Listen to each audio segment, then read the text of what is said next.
بسم الله الرحمن الرحيم. الحمد لله رب العالمين، والصلاة والسلام على رسول الله محمد صلى الله عليه وسلم وعلى آله وصحبه أجمعين. ئازانم سلام و ڕەحمەت و بەرەکەتی خۆی گەورەتان لێبێ لە بەرنامەی شیرین چا لە کەناڵی ئاسمانی پەیام بە خزمەتەوە بەڕێز و خۆشەویست گەیشتمەوە. هیوادارم ئەڵقەی ئەم جارەمان جێگەی ڕەزامەندی خۆی گەورە و سوودیەوەی بەڕێز و خۆشەویست بێت. ئەڵقەی ئەم جارەمان زۆر تایبەتە بەوەی ئەگەر کەسێکی بیانی جوولەکە بێ یاخود مەسیحی بێت یاخود هەر ئاینێکی تری هەبێ غەیری ئیسلام بێت و لە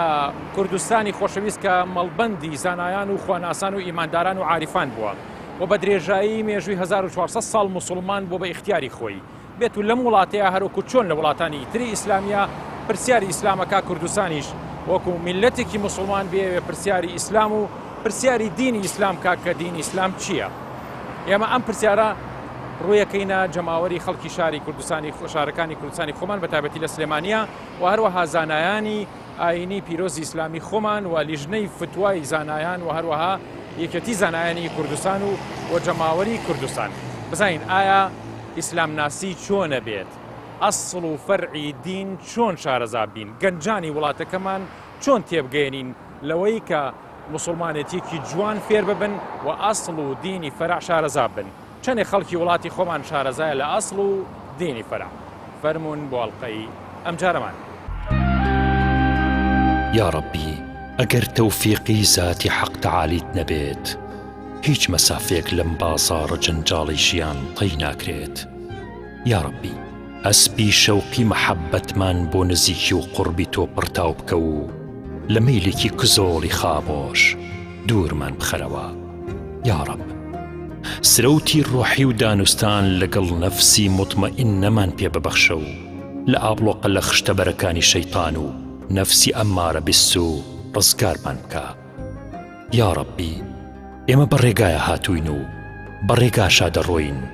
بە دوای ئەو ڕێگایە وێڵین کە لە گیرابوونی دوعایەکدا دەستمان دەکەوێت. مرۆڤ بەشێکی ڕێز لە گیراوی گردون و جیهانە. مرۆڤ تۆزی سەر گوڵێکی بوونە، بەڵام ئێمە چارمان نییە لەسەر گوڵ سرە و توین و نووسۆین. ئەگەر ترسی خوان نەگەیشتنە لێوارەکانی ویشتان پێناسەکان ونەبن و کامڵەکانیش واز لە دەستگیری دێنن. ئەو زاتەی کە حەزرەتی بەڕەحمەت بۆ ناردین ئاشنای کردین دەبوو لە بەڕەهێڵی باران پەنامان باشکەوتەکان نەبردایە، بەڵکو نوێژی شکری باران ئێمەی بەو پەناگەیە بگەیاندایە کە ئیسلاممان ناسی نابێ نەمان ناسێ، نابێت ترکی خۆیمان بکات.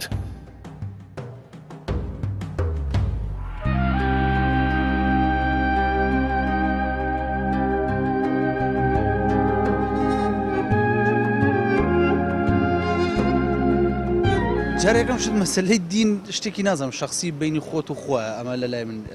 لە جانبێکی ترشەوە ئیسلام نازانم، یعنی هەر کەسی نەزڕەیەکی هەیە بووی. نەزڕێی من بەڕێی من ئیسلام دینی پێکەوە ژیانەوە، یعنی دینێک ئەگەر لەسەر و مەبادیعانی کە هەیەی و خەڵک تەطبیقی کا بالفعل دینێک ینی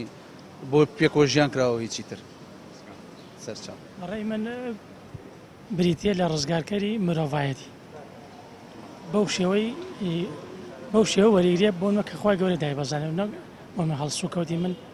ئەو کەسە وا تێبگە کە من پێناسە ئیسلامەکەم. یعنی ئەگەر بڵێ بە یەک دیار پێم بڵێ ئیسلام یعنی من بەمێ مسلمان بم چی بکەم باش؟ چی بکە باشە؟ یەکەم ئەو سەرچاوە ڕاستەکان کە دەربارەی ئیسلام نووسراوە وەکو قورئان و سونەت ئەوانە بخوێنێتەوە ئەبێتە هۆی ڕزگاری دنیا و قیامەتیش. خەڵکی ئەگەر لە خەڵکەوە سەیری ئیسلام کات یعنی تووشی ڕەشبینێ بێت تووشی گەشتبینێ بێت، یعنیان لە خودی دینەکە خۆی لە خودی دینەکەەوە سیرکە ئەنا لە هەڵسوکەوتەوە باوەڕ ناکەم. ئیسلام بریتێ لە بەرنامەیەکی پاک، ئەو بەرنامەی خوایە کە خوای پەروەردگار کە ئێمەی خەڵق کردووە، بەرنامێکی بۆ ناردنەوەش بەرنامەی ئیسلامە. ئەگەر پەیڕەوی لێ بکەین خۆشگوزەرانە بین لە دنیا و لە قیامەتە. یعنی ئەگەر کەسێکی بیانی بێتە ئێرە بێت بە تۆ بڵێ پێناسەی ئیسلام لە چەند دێڕێکا پێم بڵێ بریتیە لە چی؟ ینی بریتێ لە شایەتمان، بریتێ لە نوێژەوەی شایەتمان. ئیسلام بەڵێ پایەکانی ئیسلام بریتین لە 6 ئیمان بەخوا و بە ڕۆژ دوایوانە، بەڵام ئەبێت بڵێ هەر کردارێکی جوان و بینیەوە لە ئیسلامەوەی، هەر کردەوەیەکی جوان بێت ئینسان کە ئەنجام باوە لە ئیسلامەوەی. مامۆستاگیان ئێمە خۆشحاڵین بۆی کە بێنە خزمەت جنابتان وەکو یەکێتی زانایانی کوردستان حەزەکەین و پرسیارە ڕاستی جنابتان بکەین کە ئەگەر لە ڕابردووە لە حوجرەکانی کوردستانە یاخود لە مزگەوتەکانە مامۆسایانی ئاینی گرنگێکی زۆریان بە ئەسڵی دین و فەرعی دینیان لە تێگەیشتنی خەڵکە لە وتارەکانیانە لە پێگەیاندنی تەلەبە و فەقێ و گەنجانە بۆ تێگەیشتن لە ئیسلام. ئەو ڕابردووە توانی جنابەت ئاماژەیەکی پێ بکەیت کە چۆن بۆ ینی چۆن گرنگیان پیاوە؟ بەناوی خۆی بەخشید و میهرەبان بە خێراتنی بەڕێستانەکەن. هەڵبەتە مامۆستایانی ئاینی دەور و ڕۆڵێکی کاریگەریان هەبووە لە ڕابردوودا لە گەیاندنی پەیامی ئاینی پیرۆزی ئیسلامە هەر لە سەرەتاوە تاوەکو با بڵێن لە سەرەتای ئاینی پیرۆزی ئیسلام و لە شارەزابوونی خەڵقی لە ئەسڵی دین و لە فەرعی دین و بۆ نمونە گەر لە سەردەمێکی پێشوودا پیاوێکی گەورەی وەکو مەولەوی تاوگۆزی ئەوە ڕنگدانەوەی لە کتێبی عەقیدەی مەرضیە هەیە، پیاوێکی گەوری وەکو کاک ئەحمەدی شێخ ڕەحمەتی خوای لێبێ لە ڕێگەی مەکتوباتەکەی و نامەناردنەکەیەوە بۆ تیرە و هۆزەکان و بۆ شوێنەکان ئاینی پیرۆزی ئیسلامی تێگەیان و لە شێوازی حەڵاڵ و حرام و چۆنەتی نوێشکردن و ڕۆژوگرتن و ئەوە ئیکوا پەیوەندە بە بوارە دینیەکانەوە و بە هەمان شێوە لە دواترا سەیرەکەی پیاوێکی زانایەکی گەورەی بەرزی وەکو مامۆستا عەبدولکەریمی مودەڕیس بە هەمان شێوە لە ڕێگەی نووسینەکان و لە ڕێگەی شاکارەکانیەوە بە کتێبێکی وەکو مەسەلا سەرچاوی ئاین لە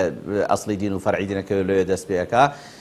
ئەمانە هەموو لە کات سەردەمەکانی خۆیانە بەو جۆرانە بۆ مامۆستایانی ئاینی لە میحراب و مینبەری مزگەوتەکانیانە کە دائانیشتن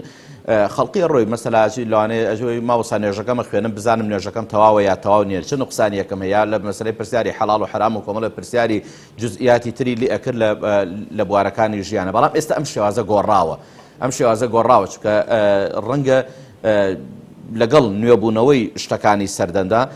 ئەمانەش نوێبوونەوە و تازەگەریەکیان بەسەردا هاتووە. بۆیە یەکێتی زانایانی ئاینی ئیسلامی کوردستان ئەمڕۆ بەرنامەی وایە کە لە ڕێگەی کۆڕ و سیمینارەکانەوە و لە ڕێگەی کەناڵەکانی ڕاگەیاندنەوە لە ڕێگەی سازدانی وەرۆکشۆپ و ئەم جۆرە شتانەوە و لە ڕێگەی هەماهەنگی لەگەڵ ڕێکخراوەکانی کۆمەلگای مەدەنیە بتوانێت بە جۆرە لە جۆرەکان هوشیاربوونەوەی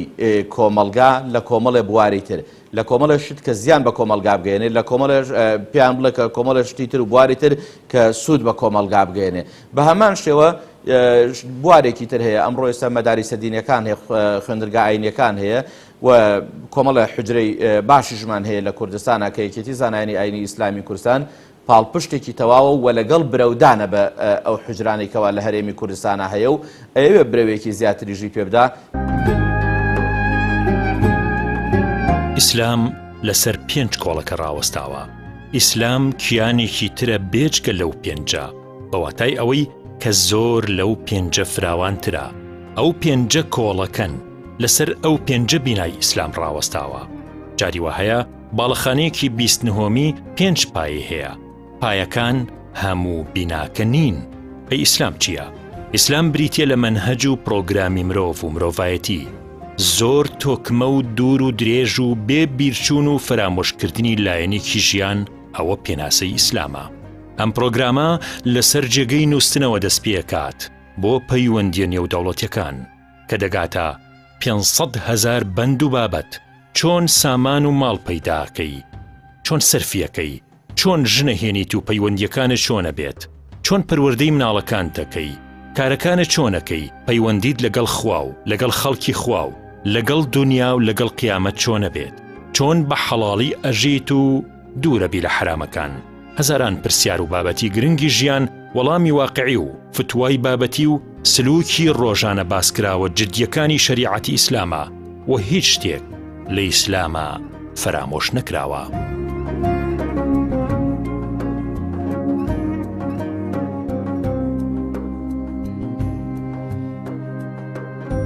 ئیسلام بریتیە لە ڕازگۆیی لە درۆ نەکردن. تاو شتێکی نییە بەسان تۆ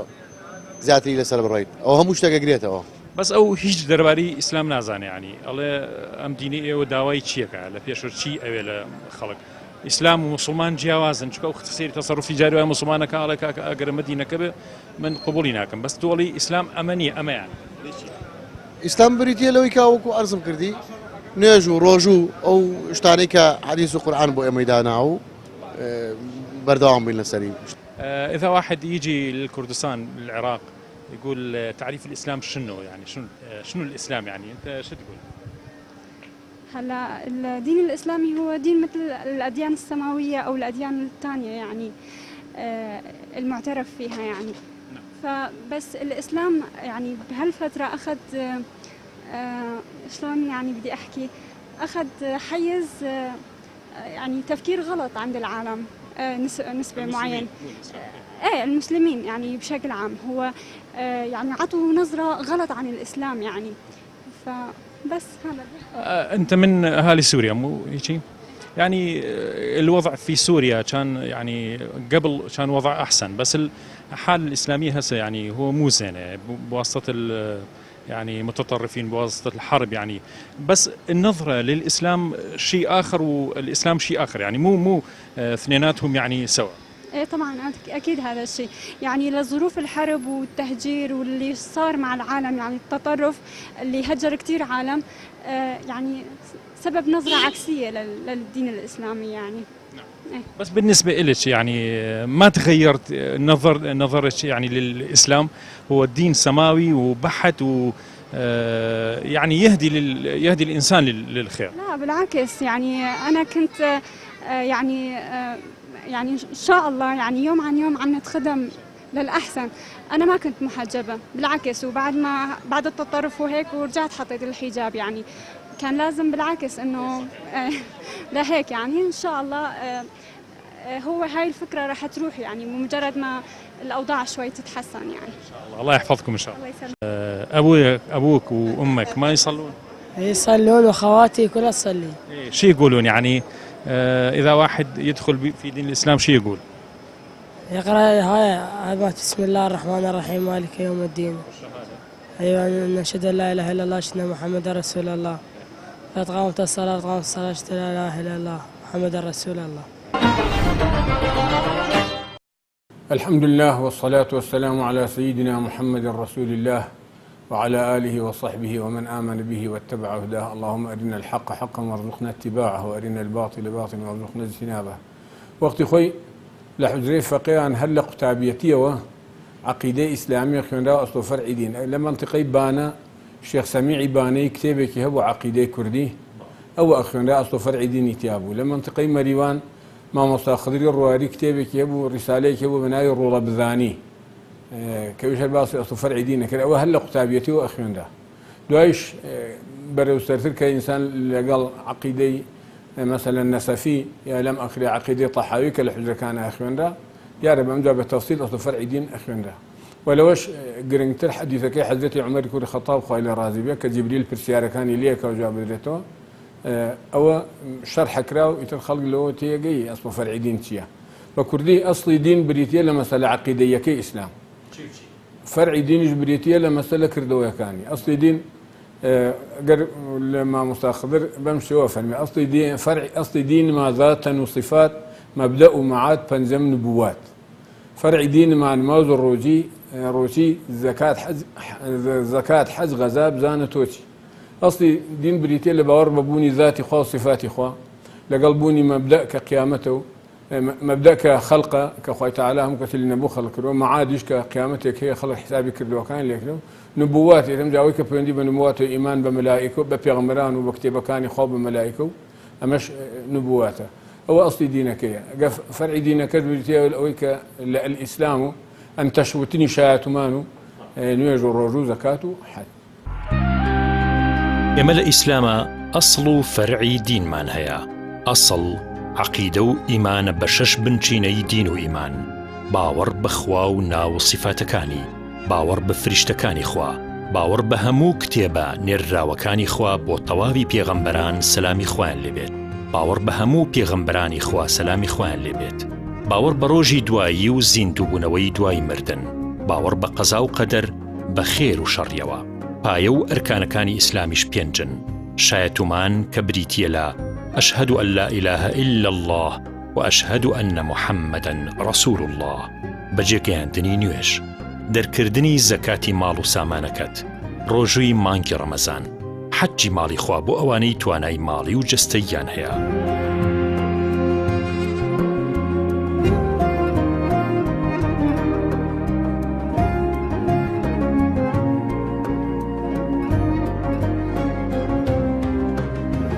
ئیسلام بەڵێم دینێکی پاکوتەمیزە،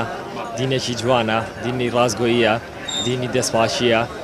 دینی هەموو دنیای دینی هەموو شتێکە. بێوێ مسلمان بێت یعنی تۆ ئەینێری بۆ لایکیە ئەڵێ چی بکە مسلمانە بێت یعنی ئەو شتانی لە ئیسلامە واجب و داواکراوە چی؟ مسلمان بم من ناتوانم مسلمانی کەم ئەبێ بینێرم بۆ لای کەسێکە شارەزای لە دینی ئیسلامە هەبێ. کێ ئەو کەسە یعنی ئەینێری بۆ کێوە؟ سە بڵین یەکێ پرسیار بکات و ئەینێری بۆ بڵێن ئینسا لیژنەی فتوامانەیە یا زانایەک بێ لە شارەکەیە ناودار بێ دیار بێ. ئەی بڵین خۆت بۆ خۆت بڵین کەسێک گەر مسلمان بێت تەناشتی کێوێ شایەتمانیەوێت لەگەڵ ئەو واجبانی کە هەیە چی و چین واجبەکانەکە؟ واجبەکان شاتمانە، 5 ڕکوعمانەیە بڵین، پایەکانی ئیسلام 5 پایەمانەیە، شاتمانە، نوێژە، ڕۆژوە، زەکاتە، ئەوانەیە بەڵێ. ینی دینەکان جیاوازە برایزەکەم هەر کەسە و دین و دیانەتی خۆی لە ڕاستیا هەر کەسە و تعبیری بەتەکید وەکو دینی ئیسلام لە ڕاستیا دینی ئیسلام وەکو زۆرینەی خەڵکی کوردستان بڵێم زۆرینەی ڕەها لەسەر پێڕێوی دینی ئیسلامە لە ڕاستیا بە قەنەعەتی ئێمە بە قەنەعەتی بڵێن ئەم میلەتەکە لە کوردستان نابڵێ نەشین قەنەعەتی بە دینی ئیسلامەیە یعنی بڵێم لە سانەوە قسوور بۆ سەرەوە بڵێن دینی ئیسلامی هەڵبژاردووە بە دینێکی ڕاست و ینی ئەوەی ئەزانین ینی وەکو دینەکانی تریش هەموو کەسێک احترام و ڕێزی دینەکانی کەژەکرێ بڵێم بەس هەر کەسە و وەکوتم بیر و دین و بۆچوونی خۆی دەرەبڕێت لە ڕاستیا من وەکو خۆم دینی ئیسلامی ئەمە وەکو ئیسلام وەکو کورد بە دینێکی ڕاستی ێزانین ینی بۆ ئەو کەسانش کە هەر کەسێکی تریش بێت بۆی باس بکەین هەمان بۆ چونمانەیە هەمان قسەکەین لە ڕاستیا کە دینی ئیسلام وایە ینی دینێکی ڕاست و ڕەوان دینێکی پاکە ئەمە بەرنامەیەت ئەمە قورئان ئەوە هاتووەتە خوار ئەوە قورئان ئەمە ئەفەرمێ نوێژە ڕۆژووە ینی لە دەستاوی حەسەناتە خێر و خێراتە بڵێن ئەم شتانیە زیاتر بڵێم ئیسلام دینێکی پاکبەخاوێنە دینێکی بۆ هەموو کەسێکە دینێکی نیم بۆم سەردەمە بۆم کاتە بۆ هەموو کاتێکە دینێکی کاتی نییە لەلایەنێکی گۆدانە ڕێژراوە ناتوانێت دینێکە نەگۆڕە دینێکە بۆ هەموو کەسێکە دینێکی تا بڵێ باشە. ئەگەر بێ مسلمان بێت تۆ چی پێڵێ ئەڵێ ئەوە بکە چییە؟ ئەگەر مسلمان بێ و کارە چاکانی پێڵمە و سونەتەکانی پێغەمبەر ئەو کارانی لە قورئان ئاماژەی پێکراوە کارە چاکەکان وەکو نوێژکردن دەستپاکی زەم نەکردنی خەڵک ڕازگۆیی بەنسبەت لیژنەکانی فتوواوە بە تایبەتی لیژنەی باڵا لە ماوەی ئەم چەند ساڵەیە ئەتوانم بڵێم دەیان کەس هاتوونەتە لیژنەی فتووا بە تایبەتی لیژنەی باڵا لە لیژنە فەرعیەکانی شەهر بووە تا قوترایەک کە هاتوون لەوێدا ئیعلانی مسلمان بوونی خۆیانیان کردووە بە تایبەتی لە هەولێر بە حکمی ئەوەی کە هەولێر وەکو پایتەختی هەرێمی کوردستانە و زۆربەی قونسولیەکانی دەرەوەی وڵات لەوێن و خەڵکی بیانی زۆر دێتە ئەوێ کەم مانگ هەیە لە هەولێر لە لیژنەی باڵای فتووا خەڵکانێک هەیە یەهودیە جوولەکەیە هەیە مەسیحیە هیچ ئاین و بیر و باوەڕێکی نییە مەسەلەن بوزیە دێ لەوێ مسلمانە بێ هەیە مەسەلەن یەزیدیە جاری وا هەیە عایلەی وا هەیە یەزیدی هەر هەمویان هاتوون بەگشتی بەخۆ خێزان و ماڵ و کوڕ و کچەوانێ لە لیژنەی فتووا مسلمان بوونە دیار ئێمەش لەوێ یەکەم جار گفتوگۆیەکیان لەگەڵا ئەکەین بزانێکی یەکەم چی پاڵی پێوە ناون بۆ ئەوەی مسلمان ببن دووهەم پرسیاریان لێ ئەەکەین کە ئێوە ئەتانوێ مسلمان بوون لە ڕێی کێوە یا بەهۆی چیەوە واتان لێ هاتووە کە ئێستاکە بێن مسلمان ببن باسی ئەسڵ و فەرعی دینیان بۆ ئەەکەین کە تۆ مسلمان ئەبی چ ئەرکێکە کەوێتە سەر چ واجباتێکە کەوێتە سەرێت باسی لێبوردەیی ئیسلام و گەورەی ئیسلام و هەروەها ئاینی پیرۆزی ئیسلام چۆن سەیری مەسیحیە دەکات چۆن سەیری مەسەرەن یەهودیە دەکات هەموو ئەو شتانەیان بۆ بازەکەین دوای ئەمانە کە خۆیان ڕەغبەتیان هەبوو بە ڕەغبەتی خۆیان هەر لە لیژنەی فتووا لەبەردەم مامۆستایانی گەورەی فتووا ئیعلانی مسلمان بوونی خۆیان دەکەن و ئێمەش کتابێکی ڕەسمیان بۆ ئەەکەین ئەم کتابە ڕەسمیە ئەگەر سبینێ مەسەن لە دائیرەکانەیە لە شوێنێکا ویستیان تەسکەرەکەی خۆیان بگۆڕن هیچ کێشەیەکیان نەبێ کتابێکی ڕەسمیان بۆ ئەەکەن کتابەکە لە هەموو دائیرەکانە دەخۆن بە تایبەتی لە محکەمەیە بۆ گۆڕینی هەویە شتەکانیانە بەڵێ وەکو عەزم کردی هەم لیژنەی باڵای فتوا لێرە هەم لیژنە فەرعیەکان لە شوێنەکانی تر بە تایبەتی لیژنەی باڵای فتوا لە هەولێر کە مەقەڕی ڕئیسێکە لەوێ وەکو عەزم کردی زیاتر قونسیلەکان و خەڵکی بیانی لەوەیە کەم مانگ هەیە کە نەفرێ دوانێن ئیعلانی مسلمان بوونی خۆیان نەکەن جاری وا هەیە بە خێزان دێن ڕێکەوتووە هەموو هەفتەیەک هاتووە جاری وایە مانگی جارێ نەفرێک هاتووە بەڵێ ئەمانە بە درێژایی ئەم چەند ساڵی لیژنەی فتوا لە هەرێمی کوردستانە بوونی بووە.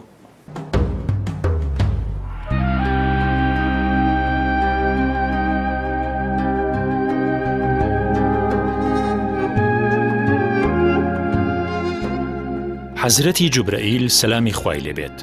فریشتەیەکی گەورە و خاوەن مەنزیلەی بەرزە لای حەق تەعالا ڕێگەی خۆی هەبووە واتە جوبرەئیل بۆ فێرکردنی هاوڵان و هەموو ئومەت لە پێگەیاندن و تێگەیشتنیان لە ئیسلام و ئیمان. فریشتەکان قودرەتی ئەوەیان پێدراوە بچنە سەر شکل و شێوەی جیاواز. حەزرەتی جوبرەئیل سەلامی خوای لێبێت لەسەر شێوەی پیاوێکە کە زۆر جلو بەرگەکانی سپی و قژێکی ڕەشی هەبووە هاتۆتە خزمەتی رسول الله صلى الله عليه وسلم. ئەوانەی ئەهاتنە خزمەتی رسول الله صلى الله عليه وسلم یان خەڵکی مەدینە بوون یاخود دەرەوەی مەدینە. ئەگەر مەدینەیی بوونایە دەیان ناسی واتە خەڵکی مەدینە و ئەسحابەکان دەیان ناسی چونکە خەڵکەکەی زۆر نەبوون. ئەگەر لە بادیە و دەرەوەی مەدینە بهاتنایەتە ناو مەدینە ئەوە شوێنەواری سەفەر لە عارەق و تەپوتۆز و هیلاکی و ناپوختی جلو بەرگیان پێوە دیار دەبوو. وەختێ پیاوێ دێ بۆ خزمەتی جلوبەرگەکەی زۆر سپی و پاک و نوێ بێت و شوێنەواری سەفەریشی پێوە دیار نەبێت دیارە لە دەرەوەی مەدینەوە نەهاتووە. هەر بۆیە حەزرەتی عومەر دەربارەی ئەم پیاوە کە حەزرەتی جوبرەئیل بوو فەرمووی شوێنەواری سەفەری پێوە دیار نەبوو. دەبوو هاوڵان یاخود بیان ناسیایە یاخود شوێنەواری سەفەری لەسەر دەربکەوتایە. کۆبوونەوەی دوو پێچەوانە بوو بە جێگەی سەرسامی هەموو ئەسحاب. حەزرەتی جوبرەئیل دەستەکانی خستە سەر ڕانی واتە ئەگەر لەسەر هەردوو ڕانی پێغەمبەر صلی الله عليه وسلم دای نابێ ئەو کاتە حاڵی جوبرەئیل حاڵی کەسێکە کە دەیەوێ شارەزا ببێت و پێویستی بە وەرگرتنی زانستە یاخود حاڵەتی دووهەمە کە دەستەکانی لەسەر ڕانی خۆی واتە جوبریل لەسەر خڕانی خۆی دای نابێ کە حاڵەتی کەسێکە کە زۆر بە ئەدەبەوە دانیشتووە و ئادابی لە خزمەتبوونی حەزرەتی رسول الله پاراستووە صلی الله عليه وسلم. لە هەردوو حاڵەتەکەشە خاوەنی مەقامی بەرز و ئادابی زۆر گەورەیە. اینجا جوبرەئیل چەند پرسیارێکە کە دەردەکەوێ بۆ ئامادەبووان کە وەڵامەکەی ئەزانێت و ئەیەوێت ئامادەبووان تێبگەێنێت و شارەزایان بکات. حەزرەتی جوبرەئیل وتی ئەی موحەممەد ئیسلام چییە؟ پێغەمبەر صلی الله عليه وسلم فەرمووی شایەتومانی بە حەق بێنی و بڵێی ئەشهەد ئەن لا ئیلاهە ئیلا الله وئەنە موحەممەدەن ڕەسوول الله. نوێژ بکەیت و زەکات بدەیت و ڕەمەزان بە ڕۆژوو بیت و حەجی ماڵی خوا بکەی بۆ ئەوانەی ئەتوانن. حەزرەتی جوبرەئیل فەرمووی سەدەقت ڕاستت فەرموو. ئەسحاب زۆر سەریان سوڕما چۆن پرسیاری لێکات و دەشڵێت ڕاستت فەرموو. اینجا حەزرەتی جوبرەئیل فەرمووی ئەی ئیمان چییە؟ پێغەمبەر صلی الله عليه وسلم فەرمووی ئیمانت هەبێ بەخوا و فریشتەکان و پەیامەکان و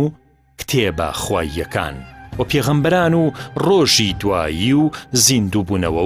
و ئیمانت هەبێ بە قەدەری خوا بە خێر و شەڕیەوە. حەزرەتی جوبرەئیل فەرمووی ئەی ئیحسان چییە؟ پێغەمبەر صلی الله عليه وسلم فەرمووی بە جۆرێ خوا بپەرستیت کەوا بزانی ئەی بینیت خۆ ئەگەر تۆ ئەو زاتە نەبینیت ئەو تۆ دەبینێت.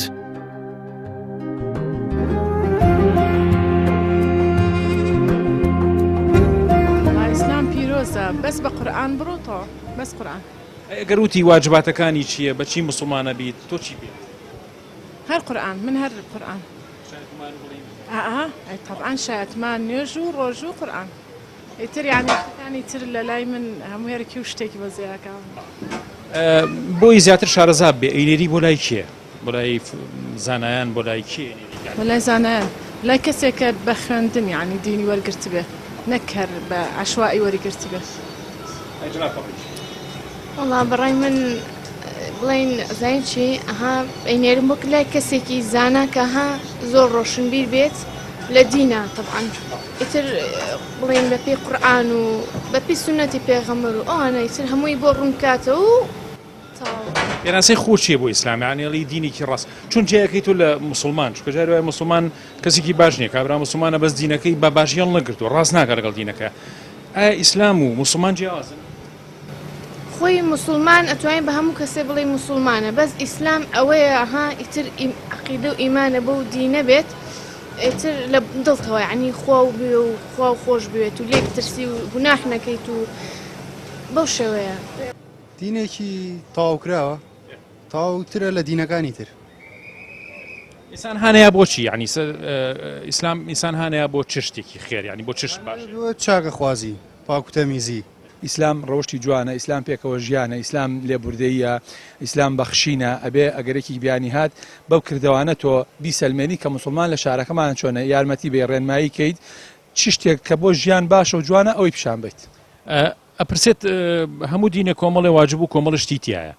واجباتەکانی ئیسلام چییە تا یعنی فێری بکەیت ئەتەوێت لە پێشە پێ بڵێ شایەتمانە هێنێت و دوایی چیتر بکات بەڵێ یەکەم شت شایەتمانە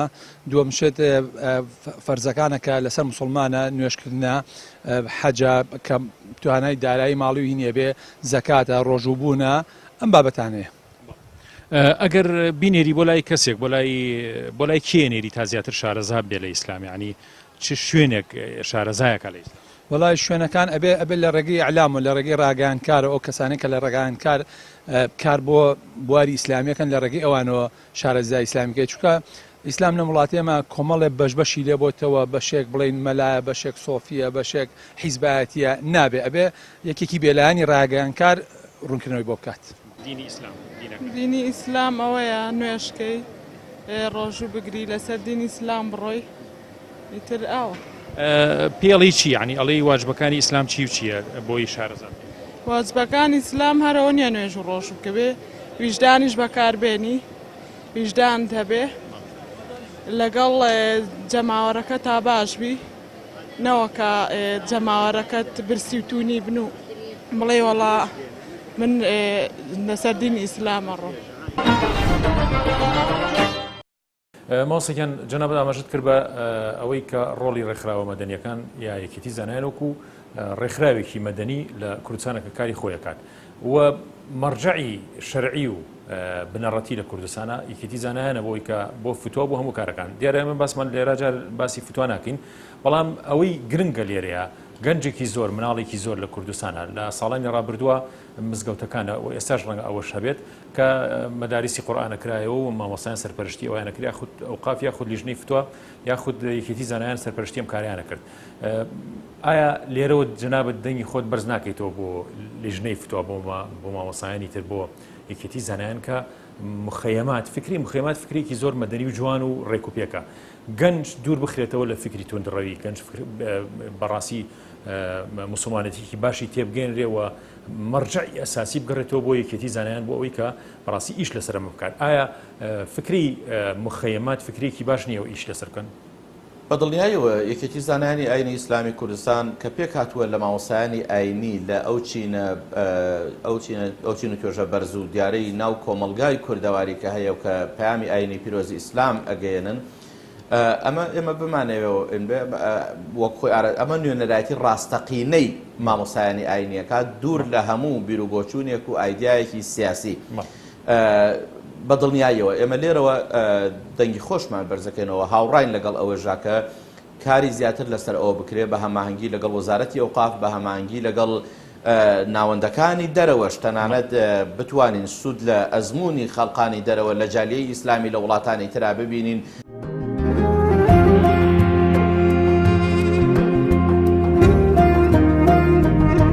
جعفەری کوڕی ئەبوو تاالب پێناسەی ئیسلام من بۆ کات کاتێک کۆچیان کرد بۆ حەبەشە و چوون بۆ لای پادشای حەبەشە کە نەجاشی بوو لەبەردەم نەجاشیە ڕاوەستا و پێناسەی ئیسلامی کرد چەند ساتێک ئەدوێت و وتەکانی بۆ 5 بڕگە دابەشەکات هەر بڕگەیەکیش لە 4 خاڵ پێکاتوە هەموو ئیسلام بەم جۆرە شەرحەکات چەندین توێژینەوە لە زانکۆ ئەمریکیەکان هەیە کە چۆن بە چەند بڕگە و کاتێکی کەم بیر و بۆچوونەکەت دەرببڕیت حەزرەتی جعفەر لە بەردەم پادشایە ڕاوەستاوە و نالەرزێت و دەفەرمێت ئەی پادشا ئێمە گەلێکی نەزان و جاهیل بووین بتمان دەپەرست گۆشتی مردارەوە بوومان دەخوارد لەگەڵ دراوسیا باش نەبووین سیلەی ڕەحممان پچڕاندە بوو بەهێزەکانمان لاوازەکانمانیان دەخوارد لەسەر ئەم ڕەوشتانە ماینەوە دوای ئەم حاڵەت و ئاکارە خراپانەی سەردەمی نەفامی کە زۆر بە کورتی دەری بڕی نەیوت ئێمە بڕوامان نییە بەو بتانەی کە گەلەکەمان باوەڕیان پێێتی بەڵکو بەشتانێ دەستی پێکرد کە هەموو مرۆڤێکی سەرگۆی زەوی بێزارە لەو خەسڵەت و ئاکارانە باسی لەوە کرد وتی کێشەی گەورەمان هەبوو ئەو کێشانە بوو کە هەموو مرۆڤێ ڕقی لێیانە بڕگەی دووهەم پیاوێ لە خۆمان هات لە ڕەچەڵەک و ڕاستگۆیی و ئەمانەت و داوێن پاکی دڵنیا بووین وەلێی بێگومانین باسی کەسایەتی پێغەمبەری کرد صلی الله علیه وسلم ڕگەی سێهەمی باسەکەی بەم جۆرە بوو فەرمانی پێکردوین بەڕاستی و ڕاستوتن بە ئەمانەت پارێزی سیلەی ڕەحم بەوەی کە چاک بین لەگەڵ دراوسێ و نەهی لێکردوین لە خراپەکاری و درۆکردن و خواردنی گۆشتی مردارەوە بوو و خواردنی ماڵی مناڵی بێباوەک لە بڕگەی سێهەما جەخل لەسەر چەند بڕگەیە کە کاتەوە کە هەموو مرۆڤێکی سەلیم یەکڕایە لەسەری بڕگەی چوارهەم گەل و هۆز و قەومەکانی خۆمان چیان بەسەرهێنابین لە دژمان هەڵساون زوڵممان لێکەن ئەشکەنجەمانەدەن دنیایان لێ تەنگەلان کردوین بڕگەی پێنجەم و کۆتایی پێغەمبەرەکەمان پێیوتین بچن بۆ زەوی حەبەشە باسی مەکانەت و سەڵتەنەتی پاشا بەرزە نرخێنێت ڕێز لەو وڵاتە دەنێت کە پەناهەندەن تایە ئوخروجوا إلى أرض حەبەشە فەرمووی پادشایەکی هەیە زوڵم و ستەم لە کەس ناکات سەیری هێزی ئەو وتێ بکەن لەسەر زوبانی سەفیر و پەناهەندەی موسڵمانی ڕاست و حاڵی لە واقع نەجاشی وتی پێغەمبەرەکەتان ئاوا باسی منی کردووە و دەمناسێت وتی بەڵێ هاتوونەتە لای جەنابت و لە هەموو دنیاە تۆمان هەڵبژاردووە و ئومێدمان هەیە کە لە لای بەڕێستان ستەممان لێ نەکرێت لە دواییە بەشێک لە سوورەتی مەریەمی خوێندەوە بۆ نەجاشی دەستی کرد بە گریان وتی واللهی ئەوەی خوێنتەوە و ئەوەی بۆ حەزرەتی مەسیح هاتووە لە یەک سەرچاوەوە هاتووە لە یەک میشکاتەوە هاتووە میشکات ئەو شوێنێ کە نور و ڕووناکی لێ دەرەچێت هەردووکیان لە یەک سەرچاوەوە هاتوون و واللهی عیساش لەم هێڵی ئێوە دەرنەچووە نەجاشی وتی بڕۆن ئازادن لە وڵاتەکەم و واللهی هەرگیز تەسلیمی قوڕیشتان ناکەمەوە و واللهی ئەگەر یەک شاخ لە ئاڵتونم لە کیز بچێت ئەوەم پێخۆشترە لەوەی یەکێک لە هاوڵانتان کە هاتوون بۆ لای من ئازارێکتان پێ بگات. دینی ئیسلام شێوازی جوانی هەیە تەماشاکەی وەکو بڵێن دەستپاچی ئینسانێ بەڕەحم بێ بەرامبەر فەقیرێک یعنی یارمەتی بە شەرەرەوەنی ڕێزمێ بڵین دانیشتن بن بە حاجی و نوێژ و ڕۆژبگرن بەڵام هیچ جینێکیان نەبێت هیچ ئیسفادێکیان بۆ ئیسلامەکە نەبێت جا لەبەرەوە ئیسلام شتێکی پیرۆزە یعنی ئەگەر کەسێ بێ شارەزا بێ لە ئیسلام تۆی نێری بۆ لای کێ بڵین لە ئەگەر بیانیەک بێڵێ من پرسیارێکمەیە دەربارەی ئیسلام ئەی نێری بۆ چ کەسێک بۆ لای کێ وەڵی بۆ لای ئینسان تێگەشتوێ نێرم کات تێگەشی دنیا تێگەشت بێت لە ئیسلامەتی تێگەشت بێت ئەڵەمەتەوە مەگەڕێمەوە بۆ وەکو بەحسەکەم ساڵەکانی 60 و 50ەکان لە باو باپیرمان و دیومانە شێوازێکی جوان ئەخلاق بوو شەدە بوو خەڵگەت و بۆ لای ڕەفیقیەت و نازانم ینی هەموو شتێک پاک بوو خەڵک دڵی پاک بوو بەڵام بەڕاستی سایت پاشیە نەماوە ئیسلام ئاینێکی پیرۆزە ئیسلام بۆ میلەتێک نییە بۆ کەسێک نییە بۆ نەتەوەیەک نییە بۆ هەموو عالەمە بۆ موزیانە ئیسلام ئاینێکی پیرۆزە لای من ئیسلام بریتە لە بەرنامەی ژیان هەر لە هەڵسوود کەوتێکی ڕۆژانە منێکە کاسم لە بازارە ڕازگۆم لە غەڵقاڵقا ئیسلام پاک و خاوێنیە لەگەڵ بۆ نمونە تۆ جادەکەت نابێت ئەو ڕێگەوبانە نابێت بەڕاستی ئەبێ بە جوانی بە پاک و خاوێنی ڕایگری بێ مسلمان ببێت تۆ ئەینێری بۆ لای کێ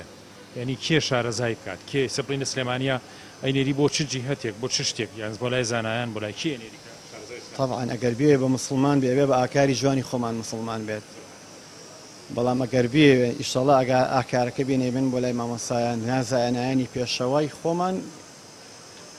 کە ئێمە ئیدارەکەن کەواتە دین بە ئاکار و بە ئەخلاق زیاتر ئەگەیەنرێت تا زیاتر من دین بە ئاکار و بە ئەخلاق و بە ڕۆشتی جوان ئەگەیەنرێ. بسم الله الحمد لله والصلاة والسلام على سيدنا محمد وآله وصحبه ومن والاه. بخيرات انتانەکەین و پێخۆشحاڵین بە بینینتان و بەم مقابلەیە کە ئەیکەن. بێگومان لە خلالی ئەو مەسافەیەکی چەند ساڵەیە چەندین ئینسان هاتووە لە ژن و لە پیا و لەوارەیەکەوە جیاوازن لەگەڵ ئاینی ئیسلامە بە هەموو نەوعەکانیەوە هاتوون و لای ئێمە هاتوونەتە بە ڕزامەنی خۆیان بە دڵی خۆیان و بەبێ زەختێک و بەبێ مەبەستێکی تایبەتی هاتوونەت و مسلمان بوون الحەمدولله و ئێمە شتوین بە ئیستیقبالیان سوالمان کردوون و بە تەواوەتی لەگەڵانە هەڵسوکەوتمان کردووە پێخۆش حاڵ بووین و ئەو شتێکەوە ئێمە کردومانە پێش هەموو شتێک پێمان تۆ بۆچی یەنە ناو ئیسلامەوە ئایا مەبەستان چییە لە ئاینی ئیسلام دەریان بڕیوە کە لە خلالی معاملەمان لەگەڵ مسلمانان و لەگەڵ دەوڵەتی ئیسلامی لەناو دەوڵەتی ئیسلامیەکانەوە لە خوێندنەوە زۆربەیان لەبەر خوێندنەوەی قورئان و حەدیث و ئەمانەوە محەبەتێکی تایبەتیان لەگەڵ ئاینی ئیسلامە هەبوو هاتوونەتە ناو ئاینی ئیسلامەوە لە بەتایبەتی لەم دوو مانگ سێ مانگ لەمەوە پێش ئافرەتێک هات دکتۆری جامیعەیە لە جامیعەی سلێمانی وتی من پیاوێکەیە کە مەسیحیە و خەڵقی دەرەوەیە ئەوێت مسلمان بێت ئێمەشمان بە سەرچاو یاخوا بە خێر بێن و پێخۆشحاڵین بابێت کە هاتن دانیشتین و مامۆساکان هەموو هەرێکە سوالی لێ کرد و دوایە منش پێم وتم بۆچی وتی من ئەمەوێت زەواج بکەم لەگەڵ ئەم پیاوە ئەو پیاوەیەتە ئەبێ بە مسلمان مش پێمان من پێم وتم تۆ ئەگەر مەسیحیش بیت لەبەر خاتری ئەوە بێ کە ئەم زەواجە بکەی بەڕاستی ئێمە پێ رازین ئەویشتی ئەلئان اختیارە ئەمە دەست ئافرەتەکە شوم پێ بکایە نەیکا من قبولی ئاینی ئیسلامەکەم بە هەموو شێوەیەک لەبەر ئەوە نییە کە تومەتە ئاینی ئیسلام بەرخاتری ئەم ئافرێ بەڵکو لەبەر ئەوەی کەوا لە خلالی خوێندنەوە ما بۆ کتێبە دینیەکان و ئەمانە زۆر پێخۆشحاڵم بێ مناو ئاینی ئیسلامەوە و ئێمەش دوایەوە ئەنجا ئەسلی دین و فەرعی دینمان پێوت و شەهادەی هێنا بە زمانی خۆی و پێمان وت رازین بە ئاینی ئیسلام و بەرین لە هەموو بیرروباوەڕێکی ئاینی جگە لە ئاینی ئیسلام ئەوانەمان پێوت تەڵقینی ئەم ئوسولی دین و فەرعی دینمان پێکردو و بە ڕەزامەنی خۆیان مسلمان بوون و ئێمەش زۆر پێ خۆشحاڵ بوون حتا شیرینیشمان گێڕایەوە بە بۆنەی ئەوانەوە. والله دینی ئیسلام دینێکی متەسامحە متەفاهمە بۆ هەموو شتی ئەوە دینی ئیسلامە دینی ئیسلام نابێت تەتەڕف بێ خەڵکی زڵم بکێ دینی ئیسلام متەسامحە لە هەر کەسی لەگەڵ کەسی هەموو کەس متەسامحە ئەمازان دینی ئیسلام هەروایە زیاتر تو واجبەتەکانی پێڵیە ئەخلاقی ئیسلامی پێڵیت نه واجبی ئەخلاقی ئینسان مسلمان ئەخلاقی مسلمان ئەبێ ڕێزی دراوسایی بگرێ ئەبێ یارمەتی بۆ خەڵکەکێ ئەبێ دیزینەکێ ئەبێ ئیشی باشەکێ هەروایە ئەجنەبێ بێ بۆ لای من ئەڵم هەر کردەوەیەکی جوان و بینی لێبوردەیی و دڵفراوانی و نزیکبوونەوەی لە خوات تیابوو ئەو ئیسلام ئەوە نەیەتوانم پێ بڵم هەڵام سەیری کردەوەی خەڵکی مەکە ینی لە خەڵکو نابێت سەیری ئیسلام نەخێر بۆ چونکە مەسەلەی ئیمان و ئیسلام لە کەسێکەوە کەسێکی تر ڕابێی پابندبوون لە کەسێکە بۆ کەسێکی تر لە ناو هەموو ئەدیانەکانە لە مەسیحێتە لە جوولەکە یەهودیەتە لە کەسێکە بۆ کەسێکی تری ئیماندار جیاوازە پابندیەکان جیاوازن لەبەرەوە وازەم دروست نییە بۆ هیچ دینێک لە هەڵسوکەوتی خەڵکەکەەوە هەڵسەنگاندن بۆ ئاینەکە بکرێ بەس کەسی میسالی زۆر گەورەش ماوە سیاسین دروستە بێت یانی لە هەموو دینەکە لە ئیسلامیشا بینیومانەوە یا بیستومانە کەسی نمونەی زۆر بەرز هەبووە بۆ یعنی ئەم نمونەیانە زۆر نین بۆ وەکو جەماعە جاری وا هەیە نایدۆزیتەوە بۆ لە فەردا تەنها دەرەکەوێت وەڵام نەڵێم نمونە هەیە نمونەی جوان هەیە بەڵامی بە ئێمە بێ من چکە خۆم مامەسام وەکو تەلەبە و مامەسا سەیرەکان داواکاری مامەسا لە تەلەبە سەیرەکەم لە خوێندکارێکی لە قوتابیەکی ئەگەر مەسەڵەن خوای گەورە دەوای کاملبوون و 95 لە بەندەکانی ناکە بە قەناعەتی من 45ش بێنن خوای گەورە دەریانەچێنێت ئەیان خاتە باشتە یان خاتە عەرەف و دواترە چنە باش من بۆ قەناعەتی من وایە ڕەحمی خواونە زۆرە لە چلیشا بەندەکانی دەرەچێن لە سیشا بەندەکانی دەرەچێنێ بە بەڵگەی ئەوەی کە پێغەمبەر درودی و خێر لەسەر بێ فەرمێ ئەگەر بەندەکانی خوا هەڵەیان نەکردایە خوای گەورە لایە بردن کۆمەڵە خەڵکی تریە هێنا هەڵەی بکردنا بۆی لێیان خۆش بێت. ئیبراهیمی کوڕی ئەدهەم پێش ئەوەی ببێ بە یەکێک لە ئەستێرە پرشنگدارەکانی دۆستانی خوا و ئەولیاکان پادشا بوو، لەسەر عەرش و دەسەڵات دانیشتە بوو. شەو ڕۆژ بیریە کردەوە کە واز لە دەسەڵات و کۆشک و عەرشەکەی بێنێت و بەردەوام دەگەڕا بۆ حەق تەعالا و دەیوت یا ڕەبی دڵم پێ بدە و بە ئیمانی کامڵ دڵم ئاوەدان بکەرەوە و چاوی بینایی و دڵم ڕووناک بکەرەوە. بەڵام ئەو لەسەر عەرش و کۆشکەکەی دانیشتووە و هیچ چارەیەکیشی نەدۆزیەوە. جارێک لە جاران لەسەر کورسی دەسەڵاتەکەی چاوەکانی خوێچێشتی خەویان کرد و وەنەوزێکیە چاوی نست بوو، بەڵام دڵی بە ئاگا بوو. گوێی لێبوو دەنگی پێی خەڵکێکی زۆر بە سەربانی کۆشکەکەیە دەهاتن و دەچوون. کۆشکەکەی پڕ بوو لە دەنگی هەزاران پیادەی سەربانی کۆشک. سوڵتان ئیبراهیمی کوڕی ئەدهەم سەرسام و ناڕەحەت بوو، بەڵام تاقەتی ئەوەشی نەبوو بانگ لە پاسەوانەکەی بکات و پرسیاری ئەم دەنگ و هاتوچۆیی لێ بکات. هەتا ئەوە بوو پیاوێک لە یەکێک لە پەنجەرەکانی کۆشکەوە هاتە هۆڵی پادشا و نزیکی عەرشەکەی بووە و پێیوت تۆ کێیت؟ واتە سوڵتان ئیبراهیم پرسی. ئەویش وتی ئێمە خەڵکی دێی فڵانین. وتی ئێ باشە چیەکەی لە کۆشک و سەربانی کۆشکی منە؟ وتی بە دوای مانگا ونبۆکانمانە ئاگەڕین. سوڵتان ئیبراهیمی کوڕی ئەدهەم سەری سوڕما. وتی ئایا تۆ شێت بووی لە سەربانی کۆشکە گەڕی بۆ مانگای ون بووی خۆتان؟ پیاوەکەوتی تۆ شێت بووی پادشا، تۆ خۆت بە پیاوێکی ژیر و عاقڵەزانیت و بە دوای حەق و خواناسی ئاگەڕی، بەڵام لەسەر عەرشی ئاڵتون دانیشتویت. لێرەوە خەڵکی بۆ خواناسی لەسەرم کۆشکە ناگەڕێت، کەچی ئێمە بە دوای مانگاکانمانە بگەڕین لە سەربانی کۆشکەکەت ئێمە بە شێتە زانی؟ ئەم چیرۆکە زۆر جوانە بۆ ئەوانەی ئەیانەوێت، بۆ ئەوانەی پڕبەدانایی بۆ شتەکانە ڕوان و ویستێکی خوازرا و باشە، ویستیان ویستی دۆزینەوەی حەق و ڕاستیە.